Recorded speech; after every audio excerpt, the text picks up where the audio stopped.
every single one of my videos is gonna be copyrighted. I might listen to music the same amount of time that I read, which is a lot.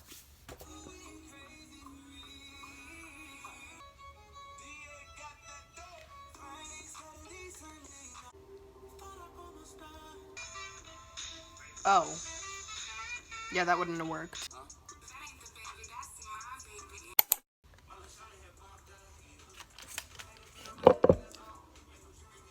Stop. Don't do that right now. Stop. Hello guys.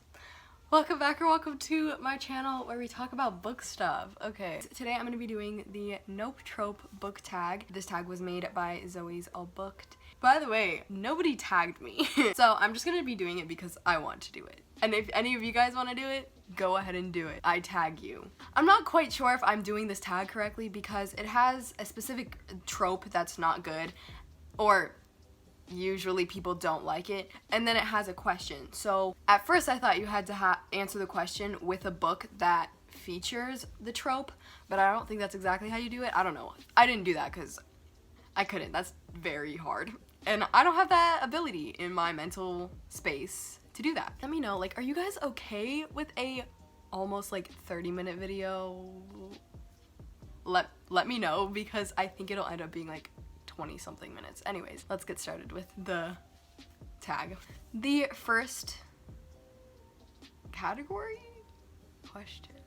The first trope and question is miscommunication / eavesdropping. And the question is, name a book that you heard a lot of things. It's a long question, okay? I keep forgetting what the full sentence is. Name a book you heard great things about and expected to love but ended up hating. So I have one book for this. It's one of the only books I've ever hated. Is Daughter of Smoke and Bone by Laini Taylor. I feel so bad that I keep like bashing this book, but it just didn't like it. I was so excited for it. It was in my most anticipated reads video, and I didn't like it at all. I was sitting there reading, I was just like, I have to finish this for this video. Like, I would have DNF'd it, but yeah, it was just not good. I don't know. The insta love was so cringy to me, and I hate insta love, so yeah. I actually have heard a lot of good things. Like, the book was, it could have been interesting. It was interesting if I was interested. Wait, I'm onto something there. I like that. I like that. Yes. Yes. Hi.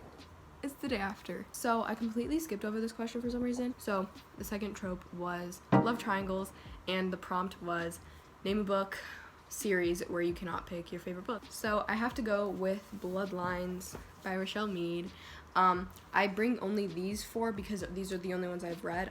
I adore these, oh my gosh. I cannot choose between these two books. Like, which one do I pick? Like, I don't know. Again, if you want to read them, let me know. The next trope is not like other girls / I didn't know I'm beautiful. The question is, name a book that has a pretty color. Name a book that has a pretty color. Next is name a book that has a pretty color. Oh my god! Oh my god, I can't do this. Oh my gosh, okay. Oh, why is speaking so difficult for me? Like, I don't understand. We're gonna try again, okay? The question is, name a book with a pretty cover, but was boring. I have 3. A lot of the time I actually pick up books because the cover is so pretty, but I actually don't have a lot of books that have pretty covers that I didn't like. These are all gorgeous. Like, I love all these here. I think they have gorgeous covers. But I loved all the books. So I'm gonna have to go with Crescendo by Becca Fitzpatrick. And I just thought the cover was the prettiest in the series. Like, out of the 4, I thought it was the prettiest, which made me really mad that this is the only paperback one I have. But the first one was, I actually enjoyed the first one. It was a super basic YA paranormal, and I actually really like paranormals if they're done right. Paranormals can be so cringy. Anyways, this was really boring. Like, to the point of me thinking, like, why does this book exist? And that's a concerning thought, isn't it? Yeah, I just didn't like it at all. It was so boring. I gave it, was it 1 star? Yeah, I think so. When I gave the first book 4, so it was just a drastic jump. The next book is I Am Legend by Richard Matheson. I wouldn't say this cover is pretty because it really isn't, but I thought it was so cool to look at. Like, I just love it, and I would kind of want this as I want a hardcover of this, but no, I'm not spending money on this. It's in this category for a reason. I was bored out of my mind for this, and I had to read it for the reading rush, and also it was like 160 pages. 160, like, that's not difficult, right? But like, when it's so boring, it feels like 600, so that's not good. And then the last book is The Wrath and the Dawn by Renee Ahdieh. I was so excited for this book because of the cover. The cover is so pretty. I don't know, I just love it. Where you can see like the person behind those weird, was it stars? I got like 1/4 of the way done with this and I DNF'd it. I was just like dreading sitting down to read this. Why would I want to do that to myself? A lot of people really liked this.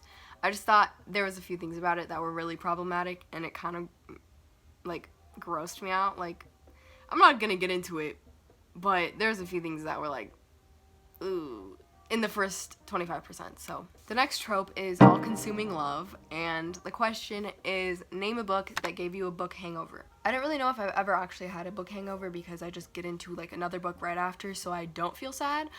I mean, I always feel sad, but like can I put a show in for this one? I would say The Vampire Diaries. Like, when I finish that, I have videos, but like, do I want to put those in? Do I want to put those in? Like, I'll have you think about that, editing Taylor, because I don't know about that. I was not mentally prepared, so this is me after the finale of The Vampire Diaries. I'm not okay. I feel like my life is over. But anyways, the book that I'm going to choose for this one is The Hunger Games by Suzanne Collins. I still love these so much. Oh my gosh. It's been a few years, but I love them so much. I love everything about this book. I don't know. It just was really good in every way. And I love the main character because she's awesome. I was so sad after this book ended. I just had 2 others pop in my head because there was like the first 3 books series that I actually got into. So also Allegiant by Veronica Roth. I was so hurt by this book. I'm not gonna say why because I know there are a few people that watch my video, like specifically I know a few people have not actually read this yet, and I'm not gonna spoil it for you guys, so yeah, but yeah, it was really sad. The last one is Breaking Dawn by Stephanie Meyer. I almost said Marissa Meyer. We're not gonna do her dirty like that. Oh, it looks like I was rereading this at some point. Why? Ooh, I'm gonna have to do that for a video. Oh, I have to do that for... Do you want me to reread the Twilight series for a video? I would do that for a video. But yeah, I had a lot of feelings. Also, look, I have to show you this. I got a poster. This is the book jacket.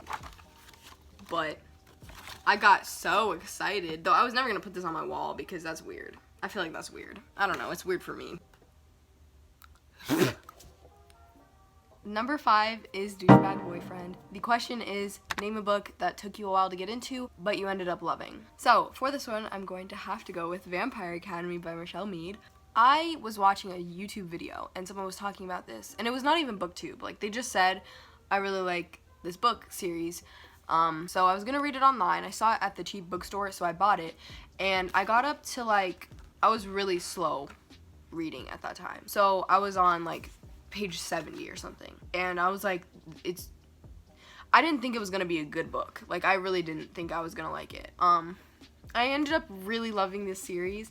This is actually my least favorite book in the series, which is kind of awesome. I think it's better when the books get better as they go on, but of course you want the first book to be good because if it's not, you're not gonna continue.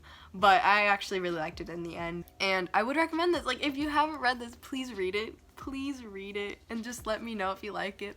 And if you want to read it, like, I'm up for a buddy read.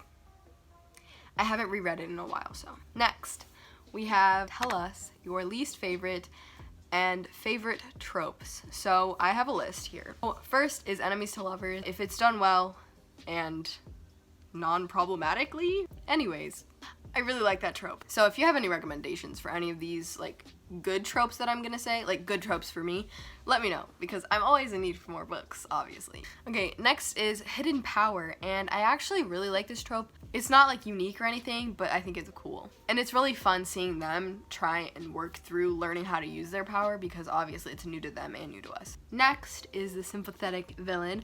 I love this trope. Oh my god. I I didn't know what this meant, so I'm gonna try and explain it. So basically it means a villain, they're doing the bad things that they're doing for a different reason. They're doing it for a good reason. And I kind of love that so much. Next is The Secret Heir. I really like it. Again, seeing them try to figure out how to do this stuff is awesome.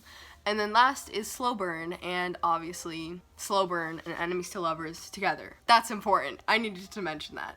Slow Burn and Enemies to Lovers together. If it's gonna be Enemies to Lovers, I want it to be Slow Burn. And then if it's gonna be anything else, I want it to be Slow Burn. So, and then for my least favorite, obviously the first and worst one I think is Miscommunication. It's kind of stupid, and I don't think I've ever seen it done correctly, where it's just like, that's the only conflict, is because they're not able to speak. Okay, well, I can't speak, but that's not the same thing. Yeah, and then eavesdropping as well. With this one, it's like when they hear something out of context, or like I get so stressed. I'm like, they're gonna walk out, and they're gonna see you, and they're gonna be like, I'm in a relationship with this? Next is Insta Love. I hate Insta Love so much, like, it is so, makes me so uncomfortable.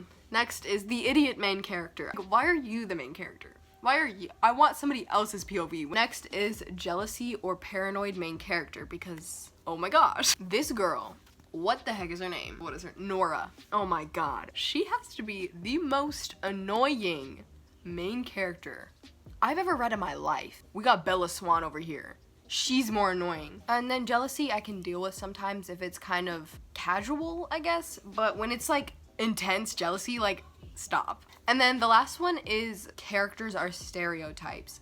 And I typically don't like this because, like, there's so much more to people and characters, and I want there to be so much more to the characters than just like stereotypes. So this book specifically has stereotypes of people, just like, if you look at this, just if you read that, I think it was done well because it ended up breaking those. Anyways, that's it. We're done. I talked for 35 minutes. Why is this so long? I will tag some people in the description box. So I hope you guys enjoyed, and I will see you guys in the next video.